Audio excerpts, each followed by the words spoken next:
Pajero BK naman tayo mga pare. So eto, projector fog lights nga pala yung nilagay natin dito.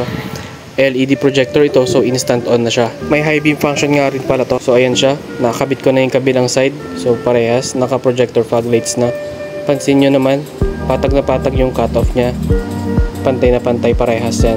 Tapos yung headlight sobrang taas, kaya ito i-adjust natin siya pababa sa tamang height lang. Ito nga pala, blue lens nga pala itong projector fog light natin. 3 inches, tapos specific brackets para sa Pajero na BK. Na-adjust nga rin pa yung taas baba nito para sure na hindi nakakasilaw sa kasalubong natin. Ito yung finished product natin guys. Check nyo na lang. Bagay na bagay sa Pajero BK yan. Tapos yun nga, blue lens siya. Ito nga pala yung tinatawag din nila na anti-reflective coating. So mas nako-concentrate yung liwanag, tapos bawas glare sa kasalubong na sasakyan.